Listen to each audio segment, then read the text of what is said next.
Ayan, good morning sa inyo mga kalapatids, mga kagwaps. So welcome back again dito sa Gwaps TV Official. For today's video natin ngayon mga tropa, ay mag-aabang na naman tayo sa training natin sa JPRC, galing mga tropa sa Agoo, Pangasinan. So tingnan natin kung mananalo ba yung mga kalapate na tinayan at ipinuling natin ngayon. So tara, panuurin nyo na ito at baka panuurin pa ng iba. Let's go!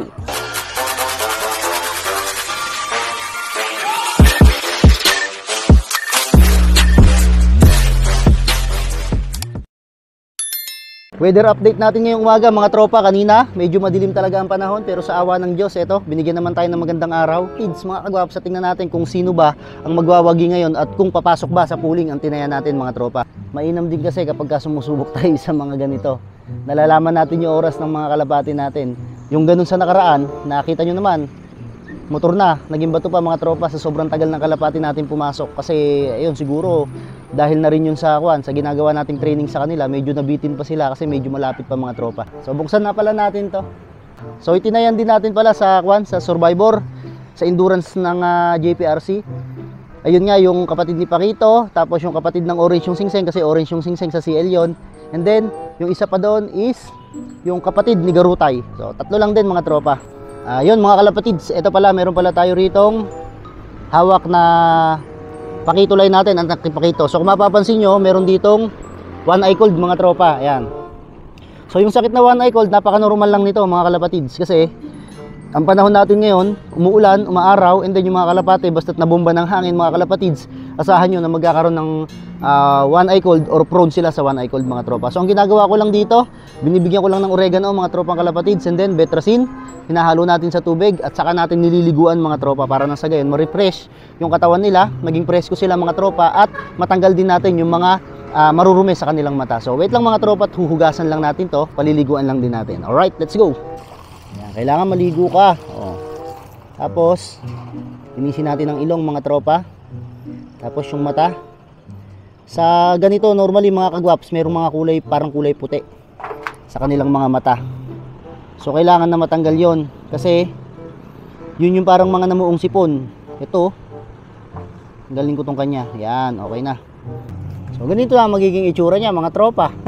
Para siyang basang sisiw.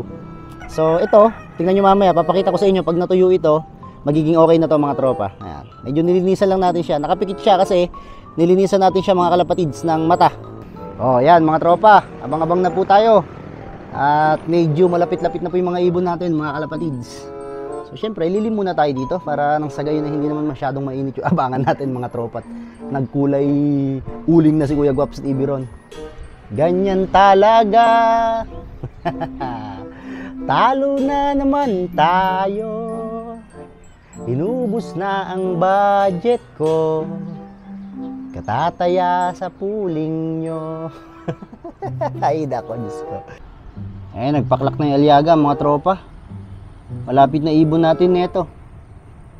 Ay, kanina pa pala. Mga 5 minutes na yung nakalipas. Ito, ibon yata natin to. Ito, ibon ata natin. Tropa, meron tayong isa. Sino to? Si Garutay sana mga tropa. Ito. Dalawa. Ito, dalawa mga tropa. Sa atin to. Oops, ya. Bumaba na kayo agad. Ayun na. Tatlo mga tropa.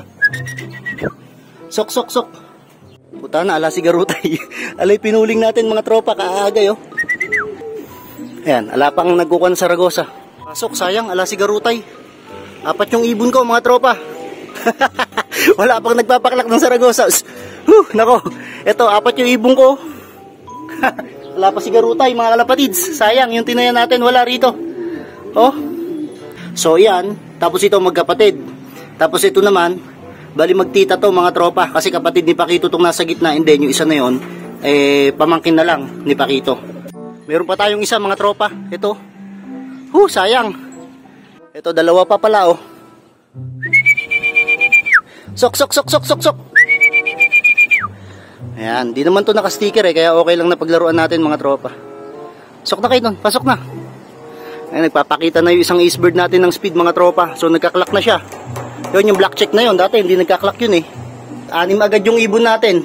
Kasalukuyan pa lang ang pauwian ngayon At ngayon pa lang talaga ang abangan mga tropa, pero kita nyo, yung kalapati natin, meron na agad tayong 6 na piraso dito. So kanina wala pa pong nagpapaklak ng Saragossa, dumating po yung 4 natin sabay-sabay. So wala nga lang tayo nakapuling doon mga kalapatids, at sigarutay lang kasi pinuling namin na pagtripan namin kahapon. Pero ngayon, ay mga nakaregister lang sila mga tropa at hindi pa sila talaga nakasali. So sa Sabado, tingnan natin kung anong kalalabasan ng race natin dito. Pero sa tingin ko, mukhang nagiging okay naman na at nagiging positibo naman mga tropa, kasi yung mga dating mababagal, nagiging okay na sila ngayon mga kagwap. So abangan pa natin yung iba at tingnan natin kung aabot sila sa oras.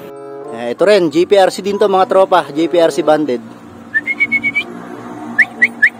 Ito yung makulit Ito yung nakaraan mga kalapatids na ini-stick ko, tapos balik-balik din sa taas mga tropa. Ayan, papasukin natin wait lang. Pasok na, pasok ka na ron. Pasok na. Yabang mo pasok ka na, yan. Pasok sa loob. Shhh.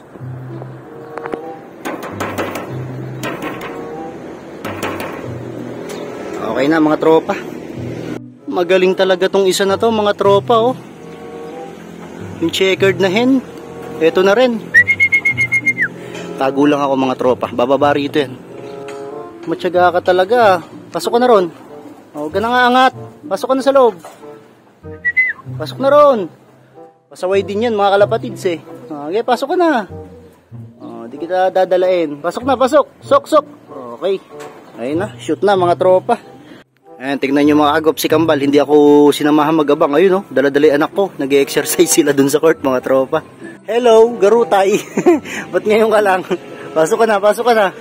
Hindi na kita ikaklak. Ang ganda pa ng katawan ni garutay mga tropa. Okay na, bumabalik na yung kondisyon niya kasi nung nakaraan, nag-antibiotic ako dyan at medyo parang nag-50-50 yung kondisyon mga tropa.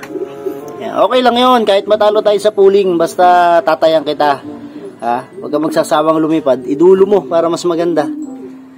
Ito na stitch ko mga kagwaps, Stitch Vandenbroek. Ayan. Ito na, ibon na rin natin to diba? Malalakas pa ibon mga tropang kalapatids. Pasok na pasok po sa oras to 1,000 pa mahigit mga tropa yung pauwian dito sa Saragossa. Nakamonitor lang muna tayo ngayon at hindi muna natin sila kasi sinasali. Kasi sobrang gastos mga kalapatids. Wala na. Ayun nagro-ronda pa paano sasabihin natin ko ay ibon. Stress yung ibon talagang talagang malakas pa. Ganyan mga ibon ko mga tropa kasi nga sanay na sanay sa ronda rito sa amin. Pasok ka na. Si Totoy. Totoy, pasok na Totoy. Pasok ka na Totoy. Pasok. Huwag ka na mamarako muna. Pasok ka na dyan. Pasok. Ayun na mga tropa. So, tingnan natin ngayon pa si Totoy Manyakol si Totoy. Ito pa pala isa natin mga tropa. Pasok ka, pasok. Pasok na. Yung dalawang white plate na lang talaga kulang. Pasok. Pasok na doon, pasok. Gusto po may tulak Pasok na. Okay na mga tropang kalapatids. So nandito na yung 11 na kalapati natin. Yan, 11 na kalapati agad yung napauwi natin mga tropa. So ngayon magre-recover na lang tayo at yung dalawang white light di natin alam kung anong oras uuwi o kung uuwi pa ba mga tropa, pero hayaan na lang muna natin yon at tingnan natin sa linggo kung ano ba yung kalalabasan ng race ng dalawang white light na yun mga tropa. So nga pala, congratulations pala sa lahat ng mga nagpooling winner, sa lahat ng mga nakapagpauwi, at kita-kits po tayo sa grand pooling at sa derby ng mga club natin dito sa Nueva Ecija. So yun mga kalapatids, dito ko natatapusin tong video na to. Muli, this is Kuya Ray and you are watching Guaps TV. Peace out.